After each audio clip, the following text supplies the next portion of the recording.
आपने हाल ही में एक सन ऑफ बिहार मनीष कश्यप को अपनी पार्टी में शामिल किया है। उनके कई पुराने ट्वीट लोग निकाल करके कह रहे हैं कि ये उनकी सोच है। क्या ये जन स्वराज की विचारधारा है? क्या ये एक एग्जाम्पल आप सेट करना चाहते हैं बिहार के लिए और देश के लिए? आप तो उत्तराखंड की है, गंगा वहां से निकलती है और वहां सैकड़ों नदियां, छोटी बड़े नदियां बंगाल आते आते गंगा में समाहित होता है।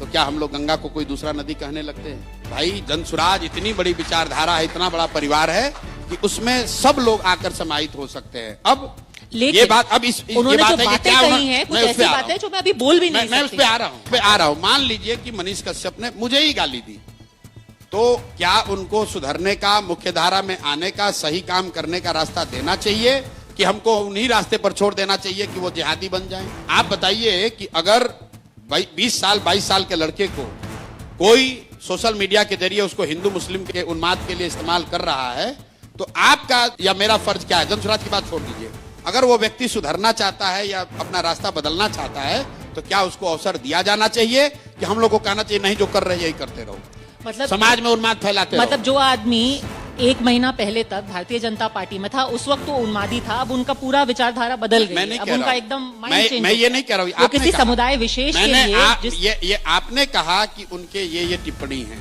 तो गांधी जी के साथ बाबा साहब भी साथ में काम किए। बाबा साहब का गांधी जी से कई मुद्दों पर बहुत मतभेद था। सुभाष चंद्र बोस जी उनके साथ काम किए, उनका भी कई मतों पर उनसे गांधी जी से सहमति नहीं थी। बहुत सारे लोग ऐसे थे जिनकी सहमति नहीं थी।